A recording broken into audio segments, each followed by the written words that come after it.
एक ही था, परंतु सिर दो थे। नाम था उसका भारुद।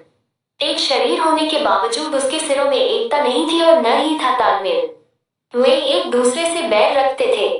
हर जीव सोचने समझने का काम दिमाग से करता है और दिमाग होता है सिर में। दो सिर होने के कारण भारुद के दिमाग भी दो थे, जिनमें से एक पूरब जाने की सोचता तो दूसरा पश्चिम। फल यह होता था कि टांगे एक कदम पूरब की ओर चलती तो अगला कदम पश्चिम की ओर, और भारुद स्वयं को वही खड़ा पाता था।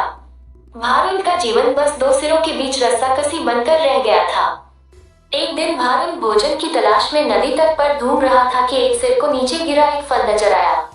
उसने चोंच मारकर उसे चखकर देखा तो जीभ चटकाने लगा। वाह, ऐसा स्वादिष्ट फल तो मैंने आज तक कभी नहीं खाया। भगवान ने दुनिया में क्या क्या चीजें बनाई हैं। अच्छा, जरा मैं भी चखकर देखूं। कहकर दूसरे ने अपनी चोंच उस फल की ओर बढ़ाई ही थी कि पहले सिर ने झटक कर दूसरे सिर को दूर फेंका और बोला, अपनी गंदी चोंच इस फल से दूर ही रख। यह फल मैंने पाया है और इसे मैं ही खाऊंगा।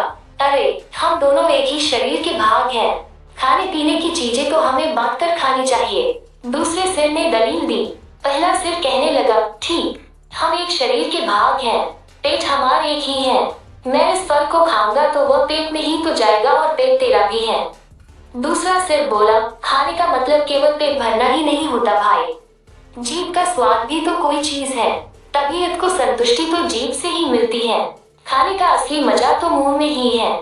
पहला सिर तुनकर चिढ़ाने वाले स्वर में बोला, मैंने तेरी जीभ और खाने के मजे का ठेका थोड़े ही ले रखा है। फल खाने के बाद पेट से डकार आएगी, वो डकार तेरे मुंह से भी निकलेगी। उसी से गुजारा चला लेना। अब ज्यादा बकवास न कर और मुझे शांति से फल खाने दे। ऐसा कहकर पहला सिर चटकारे ले लेकर फल खाने लगा। इस घटना के बाद दूसरे सिर ने बदला लेने की ठान ली और मौके की तलाश में रहने लगा।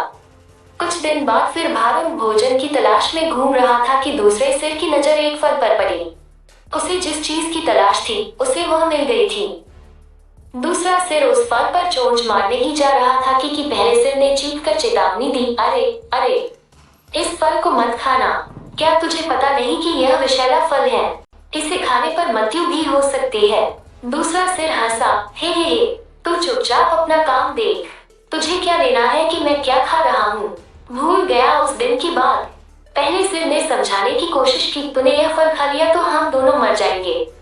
दूसरा सिर तो बदला लेने पर उतारू था। बोला, मैंने तेरे मरने जीने का ठेका थोड़े ही ले रखा है। मैं जो खाना चाहता हूँ वो खाऊंगा, चाहे उसका नतीजा कुछ भी हो। अब मुझे शांति से विषैला फल खाने दे। दूसरे सिर ने सारा विषैला फल खा लिया और भारुद तड़प तड़प कर मर गया। सीखा, आपस की फूट सगाले डूबती है।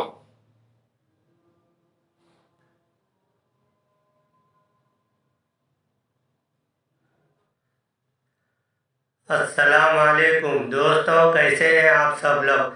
उम्मीद है कि सब खैरियत से होंगे। अल्लाह आपको सलामत रखे। ये कहानी अच्छी लगी है तो इस कहानी के ऊपर एक लाइक तो बनता है। मेरे चैनल को सब्सक्राइब, लाइक, बेल के आइकन को प्रेस कर दीजिए। मिलते हैं नेक्स्ट वीडियो में। अस्सलाम वालेकुम।